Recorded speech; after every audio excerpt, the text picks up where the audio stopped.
Jai Hind friends, this is Siddharth and I welcome you to the DTL, your one-stop platform for all your defense knowledge and inquiries. तो जैसा कि आप जानते हैं कि 2 दिन पहले इंडियन एयरफोर्स का एक जैगुआर सेपिकेट जैगुआर नाम का एयरक्राफ्ट जामनगर में क्रैश हो गया, जिसमें से एक पायलट ने तो सेफली इजेक्ट कर लिया, लेकिन दूसरे पायलट सेफली इजेक्ट नहीं कर पाए और शहीद हो गए। अगर अपन पिछले महीने ही देखें तो 7 मार्च को भी एक जैगुआर क्रैश हुआ था अंबाला में और फॉर्चुनेटली दोनों फाइटर पायलट्स ने इजेक्ट कर लिया था। तो आज के वीडियो में हम डिग डाउन करने की कोशिश करेंगे कि क्या हमें अब जैगुआर को फटाफट रिटायर कर देना चाहिए। तो सबसे पहले डिजायर टू लर्न की पूरी फैमिली की तरफ से हम फ्लाइट लेफ्टिनेंट सिद्धार्थ यादव की वीरता को सलाम करते हैं और आज के वीडियो में जानने की कोशिश करते हैं कि इंडियन एयरफोर्स 1970 के एयरक्राफ्ट को अभी भी क्यों कैरी ऑन कर रही है। क्या आप 1970 की कोई साइकिल या फिर बाइक या फिर कोई कार चलाना पसंद करोगे? बिल्कुल पसंद नहीं करेंगे। दिल्ली में तो आपने सुना होगा कि 15 साल पुरानी बाइक्स को और कारों को रिटायर किया जा रहा है कि वो कारें और बाइक्स एनसीआर में नहीं घुस सकते हैं, अब वो ऑपरेटिव नहीं हो सकते हैं। तो हमारे इतने होनहार पायलट्स को आप 1970 की मशीन्स क्यों दे रहे हो? आखिर इसके पीछे क्या रीजन है? तो इसके पीछे रीजन ये है कि हमारे पास जो एग्जिस्टिंग स्क्वाड्रन्स हैं, अगर हम एक साथ मशीनों को रिटायर करने लगेंगे तो एग्जिस्टिंग स्क्वाड्रन्स कम पड़ जाएंगी। अगर हम जैगुआर को भी आज रिटायर कर जाते हैं तो हमारे पास 26 से 27 ही स्क्वाड्रन्स पड़ेंगी जो हमारे पड़ोसियों को एक गलत मैसेज देंगी। मिग 21, मिग 23, मिग 27 को हमने बहुत जल्दी रिटायर कर दिया। अगर हम तेजस के बारे में देखें तो तेजस जो मार्क 1 है उसके ऑर्डर्स अभी अब प्लेस किए हैं, इंजन की डिलीवरी आने लगी है, एयरफ्रेम आने में थोड़ा टाइम लगेगा, एयरफ्रेम को बनने में भी टाइम लगेगा, तो वो एकदम से नहीं आ जाएंगे। अगर अपन तेजस मार्क 2A के बारे में बात करते हैं तो वो 2030 के बाद आएंगे। 5th जनरेशन फाइटर एयरक्राफ्ट भी अपन को 2035 के बाद दिखाई देगा। तो ऐसे टाइम पे हम एक साथ सारी मशीन्स को रिटायर नहीं कर सकते। तो ये एक बहुत बड़ी प्रॉब्लम इंडियन एयरफोर्स के साथ चल रही है कि हमने टाइमली एक्विजिशंस नहीं किए, राइट।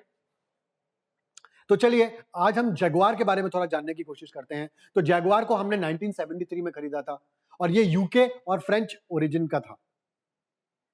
अब फ्रांस ने तो इसको बहुत पहले रिटायर कर दिया, यूके ने भी इसको बहुत पहले रिटायर कर दिया, कतर और ओमान ने भी इसको बहुत पहले रिटायर कर दिया, लेकिन इंडियन एयरफोर्स एक ऐसी एयरफोर्स है जो अभी भी इसको कैरी ऑन कर रही है। जैगुआर 80s और 90s की बहुत ही अच्छी मशीन है। इसको बेसिकली ग्राउंड अटैक इंटरसेप्टर के यूज के लिए किया गया। इसकी सबसे बड़ी कैपेबिलिटी थी कि ये लो फ्लाई करता था, बहुत ज्यादा लो फ्लाई कर सकता था और ऑपरेशन डेजर्ट स्टॉर्म में इसने खूब धूम मचाई थी, खूब अपने दुश्मनों को मुंह तोड़ जवाब दिया था। लेकिन आज के टाइम पे जब रेडार टेक्नोलॉजी बहुत ही ज्यादा प्रिसिशन वाली हो गई है, बहुत ही ज्यादा खतरनाक हो गई है, इस टाइम पे स्पेसकेट जैगुआर सेपिकेट जैगुआर का कोई भी मतलब अब फिट नहीं बैठता है। ये बहुत ही पुराने एयरफ्रेम है, बहुत ही अविश्वसनीय एयरफ्रेम है, इसके बारे में कोई कुछ नहीं कह सकता।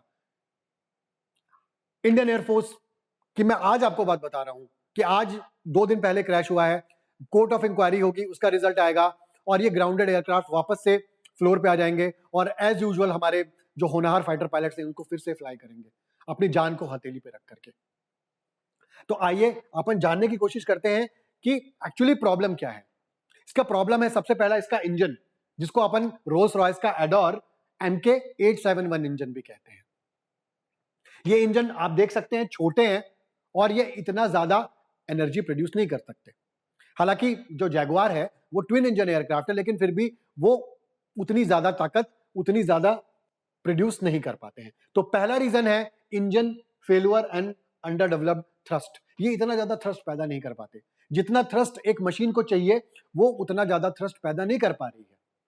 इसके मेंटेनेंस में भी बहुत ज्यादा पैसा लग रहा है, इसके सर्विस में भी बहुत ज्यादा पैसा लग रहा है, इसके आसानी से जब कोई मशीन रिटायर हो जाती है तो उसके आसानी से स्पेयर पार्ट्स नहीं मिलते, ब्लैक मार्केट से हमें स्पेयर पार्ट्स लेने पड़ते हैं, डुप्लीकेट स्पेयर पार्ट्स लेने पड़ते हैं। This is a quite gamble with the lives of our diligent fighter pilots. Jaguar को इस तरह बनाया नहीं गया कि वो उसका जो थ्रॉटल है वो क्विक रिस्पॉन्स दे। क्विक रिस्पॉन्स के चलते की कमी के चलते कभी कभी क्या हो जाता है, पायलट को बहुत कम टाइम मिल पाता है और कम टाइम मिलने के चक्कर में बहुत ज्यादा देर हो चुकी होती है। इसलिए इंडियन एयरफोर्स ने इसके 3 मॉडर्नाइजेशन प्रोग्राम किए थे, डार्विन 1, डार्विन 2 एंड डार्विन 3।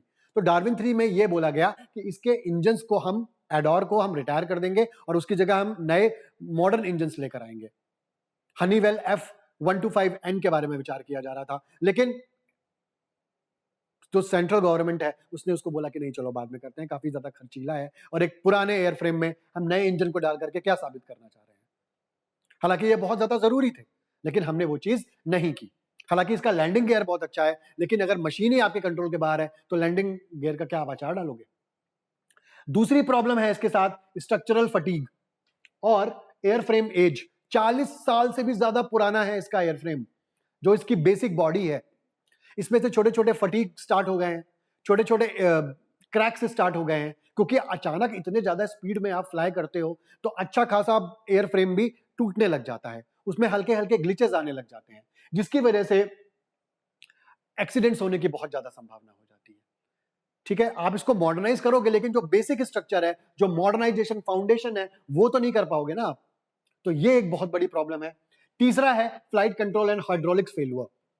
तो जैसा कि मैं इस एयरक्राफ्ट के बारे में बताऊं कि जो आज के मॉडर्न एयरक्राफ्ट हैं वो फ्लाई बाय वायर के सिद्धांत पे काम करते हैं। मतलब आपने एक बटन दबाया, उसका एलेरॉन चल गया, उसका रूडर चल गया, उसके लैंडिंग गियर नीचे चले गए। लेकिन इस एयरक्राफ्ट में हाइड्रोलिक मैकेनिक्स का सिस्टम है कि मतलब आपको एक बटन दबानी पड़ेगी और वो पूरा टों टों टों करके नीचे जाएगा। तो इसमें से पायलट को बहुत कम टाइम मिल पाता है रिस्पॉन्स करने का। कभी कभी हाइड्रोलिक सिस्टम बहुत पुराने हैं, इसकी वजह से वो फेल हो गए। फेल होने की वजह से क्या हुआ कि तुरंत रिस्पॉन्स, रूडर खोलना है हमको, फ्लैप्स को 1/2, 1/3, 1/4 लेकर जाना है, तो वो जिस टाइम पे जरूरत थी उस टाइम पे वो ओपन ही नहीं हुआ। कभी कभी अचानक से नोज अप हो जाएगा, कभी कभी नोज डाउन हो जाएगा, और हाइड्रोलिक्स प्रॉब्लम के चलते पायलट हमेशा कंफ्यूज रहेगा। राइट। चौथा प्रॉब्लम है एवियोनिक्स ग्लिचेस और डिस्पाइट द डैरिन 2। तो मैंने जैसे आपको बताया कि डैरिन 3 जो इसका करंट मॉडर्नाइजेशन था, उसमें 60 to 70 जैगुआर्स को हमने डारिन 3 की जगह मॉडर्नाइज किया था। लेकिन जो कनेक्शन बसेज हैं, जो इसका फाउंडेशनल इलेक्ट्रॉनिक सूट है, वो तो पुराना है ना। आप नए तार तो डाल दोगे, लेकिन जो उसका मेन बेसिक स्विचेस हैं वो तो पुराने हैं। तो इसके कारण भी इसके हमेशा प्रॉब्लमेटिक रहता है इसका सारा का सारा सिस्टम। राइट। अब जिस टाइम पे आपको ब्रेक लगाना, अगर आपका ब्रेक नहीं लगेगा तो क्या हो जाएगा, आप सामने वाली गाड़ी पे ठुक जाओगे, आपका एक्सीडेंट हो जाएगा। राइट। तो same goes with this kind of machines because these are quite old. एक और प्रॉब्लम है इसका इंजन के साथ, जो मैंने देखा है कि जो इसका थ्रस्ट टू वेट रेशियो है 1 से कम है। इसका मतलब है कि नोज अप के टाइम पे ये उतना ज्यादा एनर्जी प्रोड्यूस नहीं कर पाती है।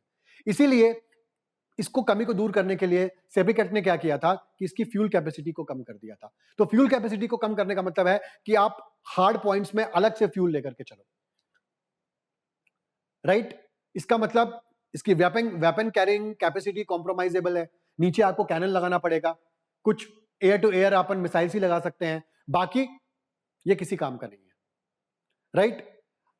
अभी जो एक बात निकल के सामने आ रही है कि जो इंस्ट्रक्टर था उसका इजेक्शन सीट चल गई, लेकिन जो ट्रेनी पायलट था उसकी इजेक्शन सीट नहीं चल पाई। तो जो जितनी भी दुनिया में इजेक्शन सीटें होती हैं वो एक ब्रिटेन की एक कंपनी बनाती है। राइट। Harvard baker. अब बेकर की जो इजेक्शन सीट लगी हुई है वो 2 तरह की होती है, एक मार्क 4, एक मार्क 9। मार्क 4 तो पुराने वाली मशीनों में लगी हुई थी, हमने सबको चेंज करके मार्क 9 कर दिया है। इसका मतलब यह है कि अगर अपन पुरानी इजेक्शन सीट लेके चलेंगे तो आपको कम से कम 200 नॉट्स की स्पीड होनी चाहिए और 250 फीट एजीएल की आपकी हाइट होनी चाहिए, तब वो इजेक्शन सीट काम करेगी। लेकिन अब हमने क्या लगा दिया, मार्क 9 की लगा दी। लेकिन कोई भी इजेक्शन सीट जितने भी एवियोनिक्स, हाइड्रोलिक्स और इंजन कैपेसिटी के अकॉर्डिंग काम करेगी। अगर आप जैसे ही आपने टेक ऑफ किया और आपका इंजन फेल हो गया तो हो सकता है कि आपकी मार्टिन बेकर की सीट अच्छी तरीके से इजेक्ट नहीं होगी। तो अगर आपने माइक्रो सेकंड्स का भी टाइम लगा दिया, माइक्रो सेकंड्स का भी लेट कर दिया, तो हो सकता है आपकी इजेक्शन सीट से कैनोपी नहीं खुलेगी, इजेक्शन सीट के नीचे का जो रॉकेट है वो एक्टिवेट नहीं होगा, और हो सकता है कि आपके साथ प्रॉब्लम हो जाए। तो मेन बेसिक चीज ये है कि कोर्ट ऑफ इंक्वायरी हो, पता चले और उस प्रॉब्लम को दूर किया जाए।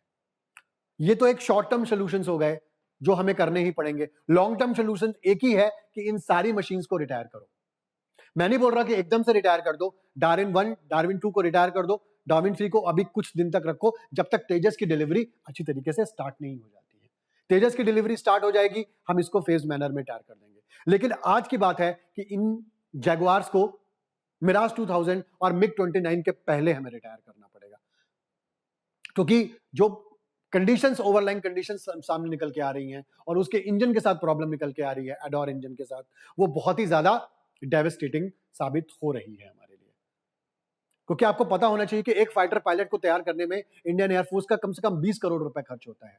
कितनी पढ़ाई करनी पड़ती है, कितनी एग्जाम्स निकालनी पड़ती हैं, तब जाकर के कोई बंदा, हजारों में से कोई एक बंदा एक फाइटर पायलट बनता है, और उस फाइटर पायलट की जान इतनी सस्ती है।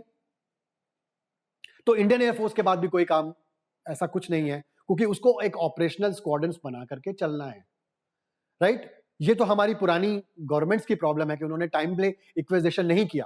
क्योंकि आज की बात करें तो राफेल आज से करीबन 15 साल पहले आ जाने चाहिए थे, 10 साल पहले आ जाने चाहिए थे, लेकिन पुरानी जो मनमोहन सिंह जी की गवर्नमेंट थी, उन लोगों ने इस डील को दबा के रखा। दबा के रखने के कारण क्या हुआ, क्योंकि ऐसा है ना कि इंपोर्ट करोगे आप तो तुरंत आपको मशीन रेडी नहीं मिलेगी, मशीन को आने में टाइम लगेगा। तो इसी चीज का फायदा उठाया और हमारे जितने भी एक्विजिशन थे वो बहुत ज्यादा लेट हो गए, और इन लेट होने की वजह से बहुत ज्यादा प्रॉब्लम्स फेस करनी पड़ी। तो देखते हैं आगे क्या होता है। इसी तरह के वीडियोस के साथ, डीटीएल के साथ बने रहिए। मिलते हैं अपन ऐसे ही किसी वीडियो पे। टिल देन, जय हिंद, जय भारत।